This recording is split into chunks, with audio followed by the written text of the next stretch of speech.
채우시고 예배하게 하신다라는 제목으로 말씀을 나누겠습니다. 요새 중고등학생들 사이에서 여자 학생들은 잘 모를 수도 있는데 스포츠 토토가 엄청 유행하죠? 고등학생들 맞죠? 스포츠는 안 해도 뭐 달팽이 몰라 좀 많던데 가는 거나 뭐 다양하게 우리 학교 중앙에 다 토토를 많이 합니다. 심지어 토토 업체에 제 번호가 등록이 되어 있어요. 제가 토토를 한 게 아니라 제 친구가 저한테 돈도 빌리면서 거기다 번호도 한번 빌려주면 안 될까? 해가지고 번호까지 빌려가서 토토 홍보 광고가 아직도 문자로 저한테 옵니다. 뭐 라인 뭐 이렇게 해서 와요. 모르죠? 하여튼 여차저차해서 옵니다. 근데 도박의 정점이 됐었던 사건이 하나 있는데 그때가 언제 2018년이에요. 2018년에 뭐가 있었죠? 러시아 월드컵이 있었죠. 근데 월드컵에 누가 누구랑 붙었습니까? 대한민국이랑 독일이랑 붙었어요. 자, 누가 압승할 거라고 생각을 했습니까? 사람들이? 독일이 압승할 것이다. 왜? 독일이 전 월드컵 우승 국가였거든요. 근데 대한민국은 16강도 못 가는 그냥 허접한 나라 정도였단 말이에요. 자, 대한민국과 독일이 붙는다고 했어요. 그래서 사람들이 어떻게 생각을 했었을까요? 아, 독일이 무조건 압승할 거니까 독일에 베팅을 걸어야지. 제 친구도 독일에 베팅을 걸었습니다.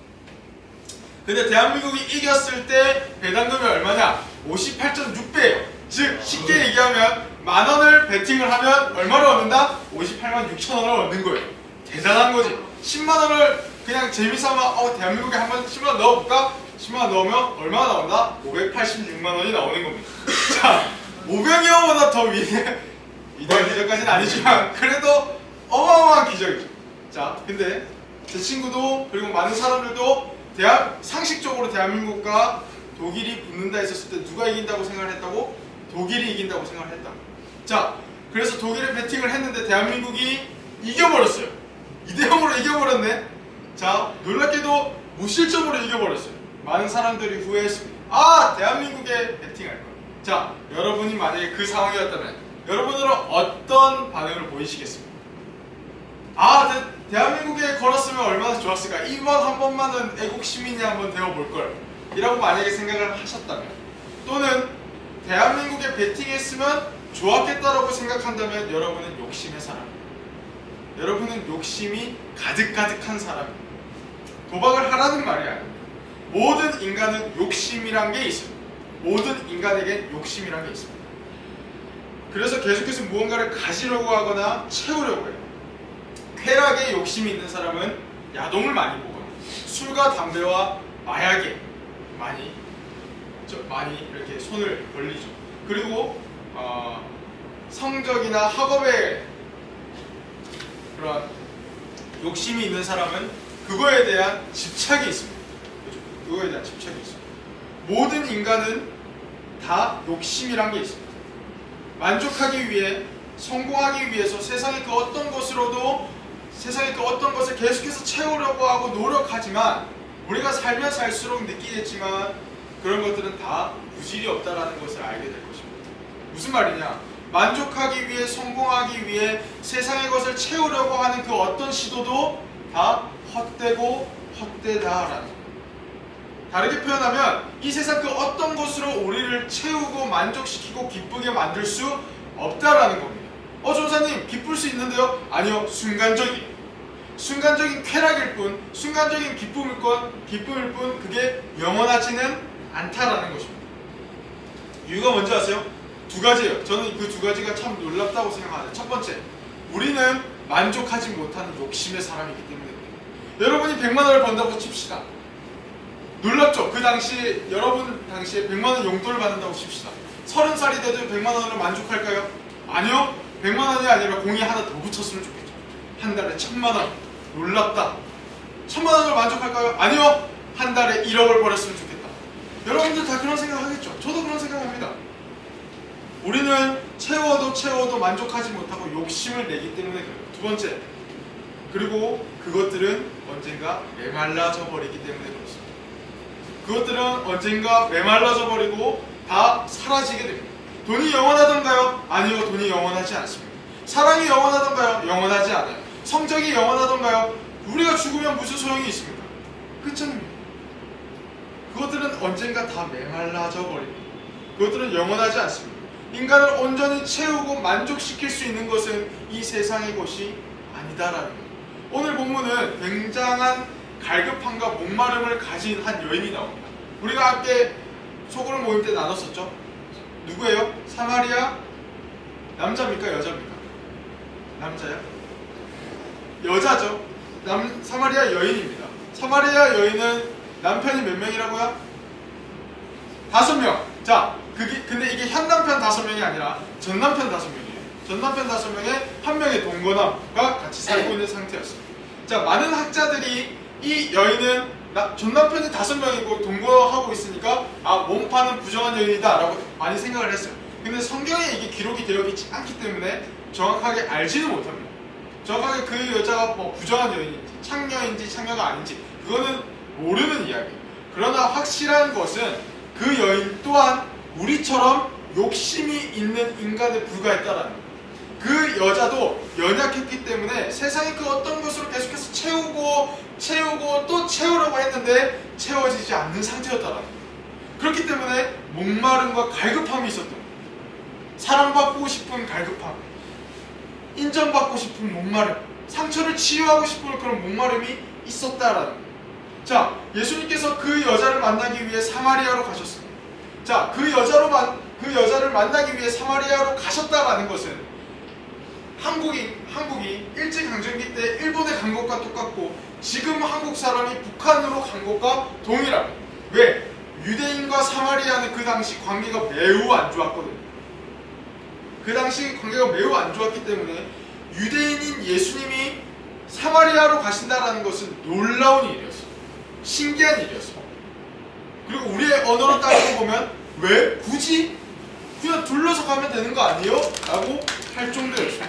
그런데 찾아가셔서 그 여인에게 물을 달라고 하시고 대화를 청하세요. 그 대화가 시작이 됩니다. 이 대화를 통해서 예수님이 이런 메시지를 사마리아 여인에게 남기시는데 여기 13절부터 14절 읽어보겠습니다. 시작. 예수께서 대답하여 이르시되 이 물을 마시는 자마다 다시 목마를 이르노라. 내가 주는 물을 마시는 자는 영원히 목마르지 아니하니 내가 주는 물은 그 속에서 영생각으로 솟아나는 생명이 되리라. 예수님께서 목마름이 없도록 해주시겠다라고 말씀하셨어요. 목마름을 채워주시겠대요. 여러분, 보통 인간과의 대화는요 예측이 가능합니다. 그죠? 제가 만약에 동훈이랑 이런저런 대화를 했어요. 그걸 듣는 요한이는 대략 이런 내용이구나 라는 것을 알 수 있죠. 그죠? 동훈이와 제가 완전 동문서답을 해버리지 않는 이상, 서로 다른 이야기를 막 오가고 있지 않는 이상 대화는 굉장한 예측을 할 수 있습니다. 대화의 예측을 할 수 있어요. 그런데 예수님께서 완전 예측하지 못하는 말을 해요. 16절 함께 읽어보겠습니다. 자, 여기 PPT 나왔습니다. 함께 읽겠습니다. 이르시되 뭐라고 얘기해요? 가서 네 남편 불러오나 라고 얘기하시는 거예요. 예수님이. 보통 제가 예수님이었다면, 제가 만약에 예수님이었다면 내가 너에게 영원히 목마르지 않는 물을 줄게. 그러니 나를 믿어라. 요한복음의 기록 목적이 예수를 믿어라는 것이기 때문에 내가 만약에 예수님이었다면 자, 내가 영원히 목마르지 않는 샘물을 줄게. 기적을 하나 딱 보여주시면서 자, 마치 내가 하나님이야. 나를 믿어. 라고 하고 끝냈을 겁니다. 근데 예수님께서 뭐라고 말씀하시냐? 가서 네 남편 불러오나. 그녀의 아픔과 수치와 상처를 들춰내시는 거예요. 왜일까요? 여러분, 인생이란 호락호락하지가 않습니다. 그걸 여러분 충분히 많이 느끼시죠? 호락호락하지 않아요. 때로는 회복되기 위해서 상처를 드러낼 때도 있어요. 때로는 올바른 길을 가기 위해서 손해를 볼 줄도 알아야 돼요. 제가 지금 치아를 교정하고 있습니다. 치아를 교정하고 있는데 치아를 교정하는 이유가 뭘까요? 잘생겨지기 위함도 있습니다만 제 치아 중에 3개가 아직 어린이 이빨이에요. 그러니까 빼면 어린 이빨이 안 나오는 거야. 3개가. 그래가지고 새로운 이빨을 심어 넣어야 되는데 새로운 이빨을 심어 넣을 공간이 없네? 그러면 이를 늘려야 돼. 공간을 만들어야 돼. 그러면 뭐가 필요해요? 교정이 필요해요. 근데 교정을 하려면 뭘 해야 되냐? 사랑니 4개를 뽑아야 돼요. 그래서 제가 사랑니 4개를 다 뽑았어요. 심지어 매복 2개. 잇몸을 째서 이를 6조각으로 쪼개가지고 다 뽑았어요. 이 사랑니가 이 러브 티스 그게 아니라 사랑이 없는 놈이에요. 만약에 여러분 가운데 사랑니가 나고 있다면 당장 하나님께 기도하셔야 돼요. 주님, 망했습니다. 왜 나에게 이런 시련을 주십니까? 사랑니가 바르게 나가서 안 뽑아도 될 정도가 되게 해주십시오. 라고 기도해야 돼요. 사랑니 너무 아파요. 진짜 죽는 줄 알았어요. 타이레놀 원래 2개 먹잖아요. 저 그때 한 4개인가 5개 먹었어요. 하루. 너무 아파서. 사랑니 나고 있는 분 있습니까? 요한이 나? 지금 안 나요? 좋은 겁니다. 그런데 제가 이 얘기를 하는 이유는 회복되기 위해서, 더 좋은 길로 가기 위해선 상처와 그런 아픔을 감내해야 되기도 한다라는 거예요. 회복되기 위해서, 더 좋은 길로 가기 위해서는 내가 들춰내고 싶지 않은 상처와 수치까지도 드러낼 때가 있어야 한다라는 거예요. 예수님께서 그거를 지적하고 계시는 거예요. 가서 네 남편 불러온나? 지금이야, 지금 시대야 이혼이 새로운 출발을 축하드립니다 라고 응원 한마디나 할 수 있어요. 그런데 지금으로부터 완전 과거에 2000년도 더 되는 그 과거의 시대, 완전 보수의 시대, 그때 이혼이나 남편이 죽었다라는 거예요. 아픔이었고 상처였고 수치였어요. 그렇지 않겠어요? 심지어 그 남편이 5명이나 돼요. 아마 그 여인은 그 아픔과 상처를 조금이라도 치료하기 위해서, 덮어내기 위해서 남자를 만났을 확률이 굉장히 높습니다. 사랑받고자 하는 목마름이 있었어요. 인정받고 싶고 상처를 치유하고 싶은 목마름이 있었어요. 그래서 세상의 것을 계속해서 투자하는 거예요. 남자를 만나는 방식. 그런데 예수님 말씀하시는 거죠. 가서 네 남편 불러온나? 뭘 말하는 거예요? 무슨 말을 하시는 거예요? 너의 그 어떤 것도, 너의 그 남편들, 너가 채우려고 하는 세상의 그 어떤 것들도 너를 만족시킬 수 없다. 그걸 말씀하고 계시는 것입니다. 그녀의 그 큰 목마름은 그 어떤 것으로도 채워질 수 없다라는 것을 예수님 말씀하고 계시는 거예요. 여러분, 우리 각자에게도 그런 목마름이 있는 줄 압니다. 친구 관계에 있어서 사랑받고 싶고, 인정받고 싶고, 성적이 조금 더 좋아지고 싶고, 좋은 대학을 가고 싶고, 좋은 직장을 가지고 싶고, 내 인생이 조금 평안했으면 하는, 내 인생이 조금 더 행복하고 안락했으면 하는 그런 목마름이 있을 겁니다. 그런데 우리가 그런 목마름을 채우기 위해서 여러 가지 방법들로 노력해 보지만 채워지지 않는다라는 것 또한 잘 알고, 저는 사랑받고 싶고 인정받고 싶은 욕구가 굉장히 강한 사람입니다. 그래서 저는 여러분들에게도 사랑을 받고 싶고 여러분들에게도 인정을 받고 싶어요. 그런데 제가 사랑받기 위해서, 인정받기 위해서 온갖 노력을 다 해봤어요. 막 저는 사람들한테 쓴소리 안 합니다. 욕 잘 안 해요. 칭찬만 합니다. 왜? 사랑받고 싶어요. 어떤 사람들은 저보고 호연이 너무 싸바싸바 잘한다 라고 말할지도 모르겠어요. 그러나 저는 그게 저의 일종의 노력이었습니다. 근데 제가 사랑받았습니까? 인정받았습니까? 라고 물어본다면 저는 반반이라고 대답할 것 같아요. 왜?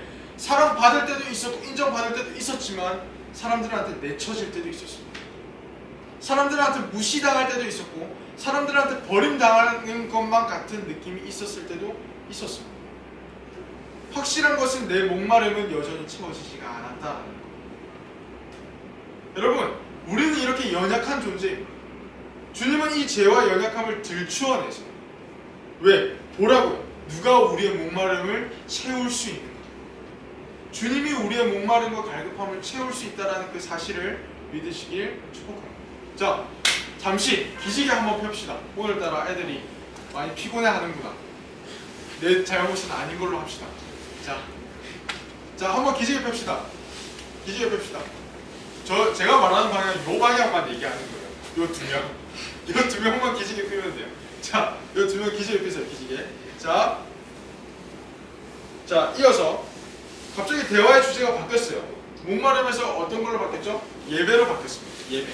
그 여인은 아마 예수님께서 자신에게 5명의 남편이 있다는 것, 그리고 1명의 동거남이 있다라는 그 과거를 아시는 것을 보고 듣고 놀랐을 겁니다.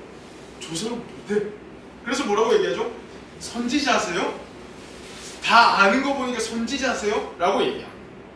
그러니까 그 남편을 불러오라는 대답을 피하기 위해서 당황한 나머지 피하기 위해서 자신의 오랜 고민이었던 고민을 그냥 두서없이 얘기합니다. 그게 뭐냐면 예배에 대한 거였어요. 왜? 그 당시 유대인과 사마리아인은 관계가 너무 안 좋았는데 서로 다른 곳에서 예배를 하고 있습니다. 유대인은 예루살렘 산에서, 그리고 사마리아 사람들은 그리심 산에서 예배를 드렸습니다. 그러니까 서로 논쟁이 있었던 거예요. 어디서 예배하는 게 맞느냐? 브리치 교회에서 예배하는 게 맞아? 아니면 엘린교에서 예배하는 게 맞아? 그걸 얘기하고 있었는데 그걸 물어보는 거예요. 어디서 예배하는 게 맞다고 생각하십니까? 선지자인 그대요 라고 물어보자 예수님께서 뭐라고 얘기하시냐? 장소가 중요한 게 아니다라고 얘기해요. 장소가 중요한 게 아니라 너희가 어디서든 아버지께 예배할 그때가 온다라고 말씀하시면서 이렇게 말씀하십니다. 23절부터 24절 함께 큰 목소리로 읽어보겠습니다. 23절부터 24절입니다. 다같이 읽겠습니다. 아버지께 참되게 예배하는 자들은 영과 진리로 예배할 때가 오나니 곧 이때라. 아버지께서는 자기에게 이렇게 예배하는 자들을 찾으시리라. 하나님을 영이시니 예배하는 자가 영과 진리로 예배할지니라. 여러분, 영과 진리로 예배할 때가 오는데 그것이 참된 예배래요. 그리고 사마리아 여자가 그렇게 얘기해요. 메시아, 그리스도라 하는 그가 오시면 모든 것을 알려줄 거예요. 뭔 말이냐? 쉽게 얘기하면 이런 거예요. 그 여자가 이렇게 얘기하는 거예요. 내가 생각하기에 답이요 진리인 그분이 오시면, 지금까지 그녀는 예수님을 그렇게 생각 안 해요. 그가 오시면 모든 것을 다 알려주시고 모든 것을 다 해결해 주실 거예요. 근데 예수님 뭐라고 얘기하세요? 너가 말하는 그 메시아가 바로 나다. 그리고 그 여자는 물동이를 버려두고 예수님을 전합니다. 가서 영과 진리로 예배하기 시작했습니다. 여러분, 예수님은 우리로 하여금 예배하게 하시는 것입니다. 우리로 하여금 예배를 드릴 수밖에 없게 하시는 분이 바로 예수님이라는 사실이에요. 어떻게요? 채우심으로. 우리의 목마름과 우리의 갈급함을 채우시면서 우리로 하여금 예배하게끔 만드신다라는 거예요. 주님은 우리로 하여금 너 예배 안 드려? 콱! 이렇게 하시는 강압적인 분이 아니라 우리가 주님을 예배 드리고 싶게끔 만드시는 분이 예수님이라는 거예요. 그렇다면 예수님은 무엇으로 우리를 채우시는가? 예수님은 어떻게 우리로 하여금 예배하게 하시는가에 대해서 조금 나눠봤으면 좋겠습니다. 최근에 오징어 게임이 유행하고 있죠. 조금 노잼이라서 문제긴 하지만, 근데 센터에 어떤 여자애가 나한테 그러더라고. 쌤! 탑 닮았어요! 이러더라고. 저 정확하게 19살인가 20살 때부터 들었거든요. 진짜. 그건 아닌 것 같아. 진짜 거짓말 안 해. 진짜 그렇게 들었어. 20살 때부터 야, 오늘 탑 닮았다. 근데 애들이 꼭 그 안에 가루를 넣어. 마약한 탑. 마약해가지고 뭔가 삐리한 그 탑 닮았다. 그래가지고 고마워. 이렇게 했었던 기억이 나는데 갑자기 얘기하더라고. 쌤! 탑 닮았어요! 이렇게 얘기를 하더라고. 자, 근데 오징어 게임이 무슨 게임입니까? 게임을 다 통과하면 어마어마한 돈을 주겠다라는 위대한 약속이죠. 자, 돈을 주면 사람들을 미쳐버려요. 그런데 여러분, 제가 앞서도 얘기했지만 돈을 만약에 준다고 했었어요. 사람들은 미치겠지만 그 미침은 얼마하지 못해요. 영원하지 못해요. 우리를 채우지 못하고 우리로 하여금 진정한 예배를 드릴 수 없게 만듭니다. 그렇다면 예수님은 어떻게 우리로 하여금 예배하게 하시는가? 우리를 무엇으로 채우시는가 했었을 때 예수님께서는 사마리아 여인에게 영원히 목마르지 않는 생수를 줄게 라고 말씀하시면서 23절에 이렇게 얘기합니다. 아버지께 참되게 예배하는 자들은 영과 진리로 예배할 때가 오나니 곧 이때라 라고 얘기해요.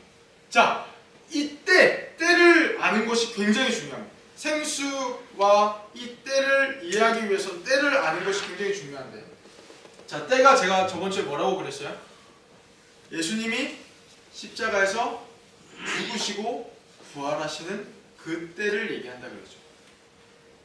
비로소 예수님이 십자가에서 죽고 부활하심으로 그때 비로소 사람들이 하나님을 진정으로 아버지로 대하며 예배할 수 있다라는 거예요. 여러분, 분명한 것은 예수님께서 우리의 목마름을 채우시기 위해 그분이 십자가에서 목말라지셨다라는 사실이에요. 우리의 목마름과 수치와 아픔과 상처는 우리의 죄로부터 생긴 거거든요. 그런데 그런 우리의 모든 죄를 짊어지고 십자가에서 그분이 못에 박히셔서 그렇게 얘기하시는 거예요. 내가 목마르다. 왜요? 그분은 생수의 근원이신 아버지께로부터 버림받으셨기 때문입니다. 우리의 목마름을 채우시기 위해 그분이 목말라지셨어요. 우리의 상처와 수치를 덮으시기 위해 그분이 상처를 받으셨고 수치를 받아내셔야만 했습니다. 하나 놀랍게도 예수님은 이를 기쁨으로 감당하셨어요. 더더욱 놀랍게도 예수님께서 이러한 목마름과 수치와 아픔을 겪으셨기에, 죽으셨기에 우리의 영적인 목마름이 채워질 수 있다는 사실입니다. 우리의 상처와 수치는 이제는 그리스도 안에서 더 이상 아무것도 아닌 것이 되어버리는 거예요. 그리고 더 나아가 우리가 기억해야 하는 것은 예수님께서 십자가에서 죽으시고 부활하셔서 내 사역은 땡! 끝이다! 라고 하신 것이 아니라 예수님께서 이렇게 말씀하십니다. 요한복음 14장 16절부터 17절 말씀입니다. 함께 다같이 큰 목소리로 읽겠습니다. 내가 아버지께 구하겠으니 그가 또 너희 살을 나에게 주사 영원토록 너희와 함께 있게 하리. 그는 진리의 영이라 세상은 능히 그를 받지 못하나니 이는 그를 보지도 못하고 알지도 못합니다. 그러나 너희는 그를 아니 그는 너희와 함께 거하시기요 또 너희 속에 계시겠습니다. 예수님은 승천하셨습니다. 하늘에 오르셨어요.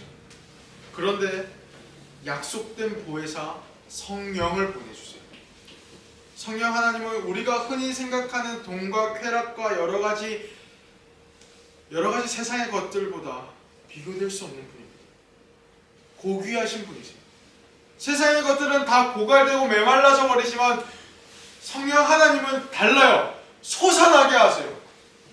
성령 하나님은 채우시는데 계속해서 우리를 채우시는 거예요. 그분은 메말라지지 않아요. 그분은 고갈되지 않아요. 그분은 우리와 영원히 함께합니다. 계속해서 우리를 채우시고 기쁨으로 인도하십니다. 이것이 그리스도께서 우리를 위해 행하신 일입니다. 사랑하는 여러분, 우리를 채우시기 위해 목말라지실 필요가 없으신 그리스도께서 목말라지셨습니다.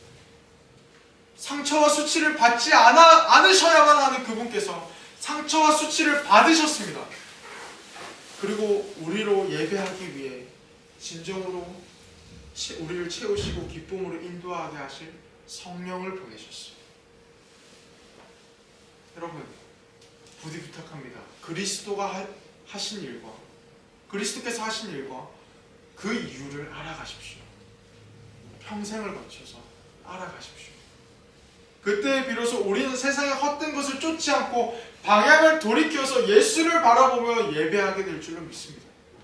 이것이 복음입니다. 그리스도께로 오십시오. 단주해 주시겠습니까?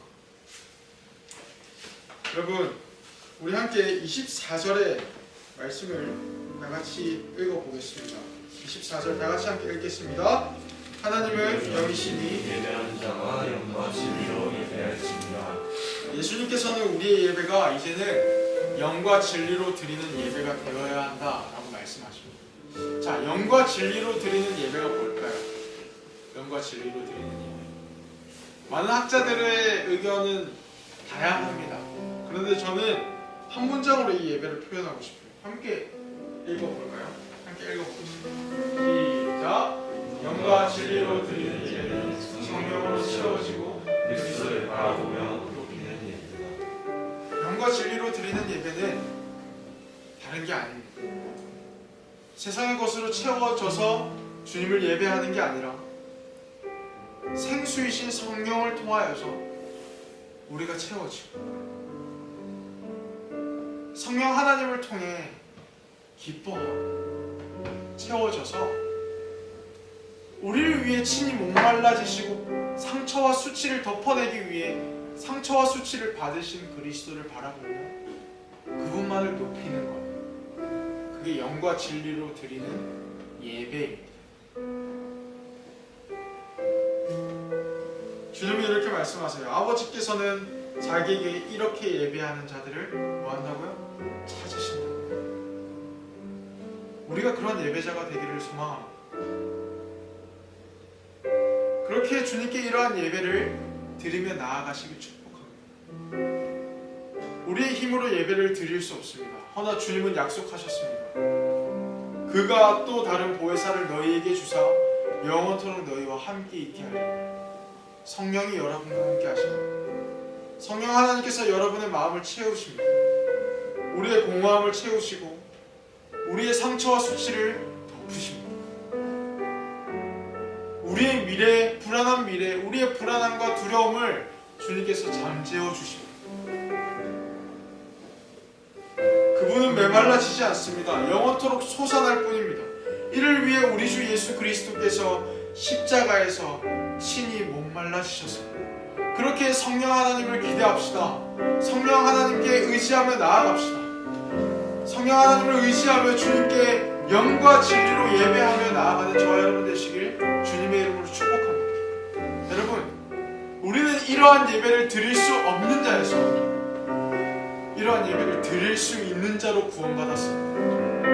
우리는 이러한 예배를 드릴 수 없는 자에서 이러한 예배를 드릴 수 있는 자로 구원받은 줄로 믿으시길 바랍니다.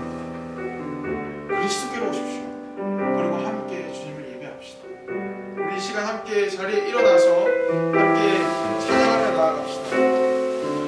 네가 급함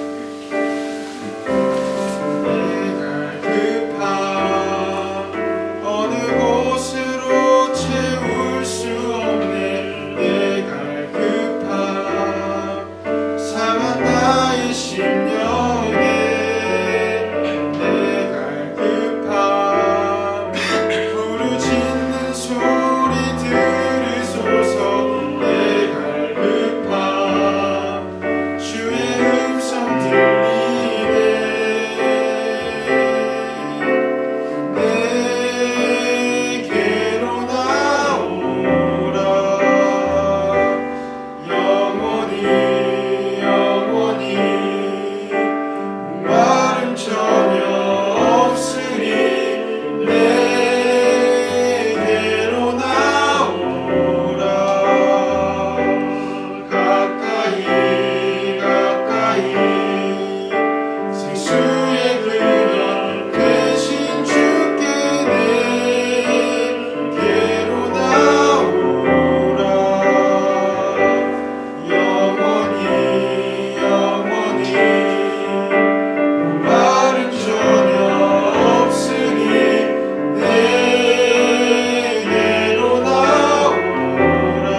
이러한 예배가 이러한 예배가 되길 원합니다. 우리 함께 이어서 고백합시다. 주 앞에 엎드려 주 앞에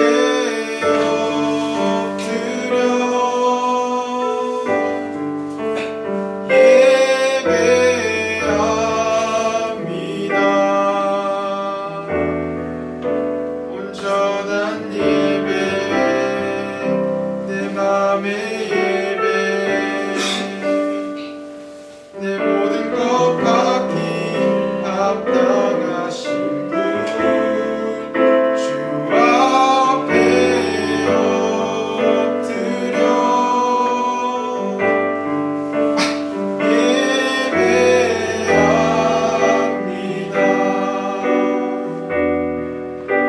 나의 모든 삶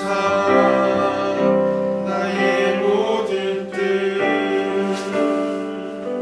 말씀 앞에 순종하는 삶의 예배 드리기 원하네. 우리 마지막으로 고백하면서 나갑시다. 주 앞에 엎드려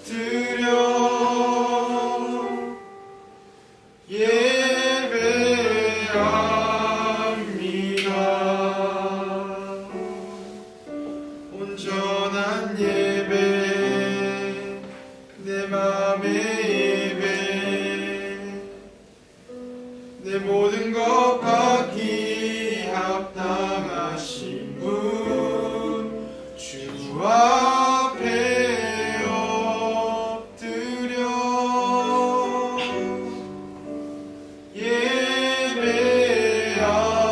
예배합니다. 나의 모든 삶 나의 모든 뜻 말씀 앞에 순종하는 삶의 예배 드리기 원하네. 우리 시간 말씀을 생각하며 기도하며 나아갑시다. 이 시간 기도할 때 주님 우리에게 약속하신 성령 하나님께서 우리를 채우시는 줄로 믿습니다.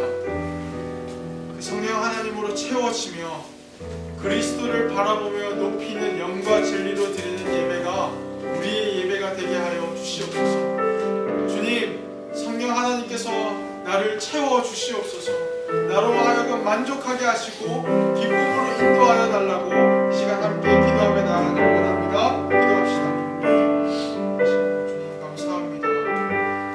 생수의 근원 되신 주님께 나아갑니다. 주님 우리의 예배가 영과 진리로 드리는 예배가 되기를 소망합니다. 세상의 것으로 채우는 예배가 아니라 주님 우리의 약속하신 성령 하나님 우리의 목마름을 채우시기 위해 친히 목말라지신 우리 구주 예수 그리스도께서 보내신 그 성령 하나님으로 채워지며 그 성령 하나님을 통하여 그리스도를 바라보며 그리스도를 높이는 예배가 우리의 예배가 되기를 원합니다. 우리 아이들과 우리 모든 지체들의 목마름과 갈급함을 세상의 어떤 것으로 채울 수 없사오니 저의 목마름을 채울 수 없사오니 주님 영원히 목마르지 않고 솟아나는 생수 성령 하나님께서 채워주시옵소서. 도와주시옵소서. 우리의 예배가 그런 예배가 주님 감사합니다. 우리의 예배가 세상의 것으로 채우는 세상의 것으로 만족하는 예배가 되는 것이 아니라 우리를 위하여 친히 목말라지시고 상처와 수치를 받으신 우리 구주 예수 그리스도께서 보내신 그 성령 하나님께서 우리를 채우시고 우리로 하여금 그리스도를 보여주셔서 그리스도를 바라보며 그분만을 높이는 예배가 우리의 예배가 되게 하여 주시옵소서. 감사합니다. 사랑합니다. 우리 구주 예수 그리스도 이름으로 기도드렸습니다. 아멘.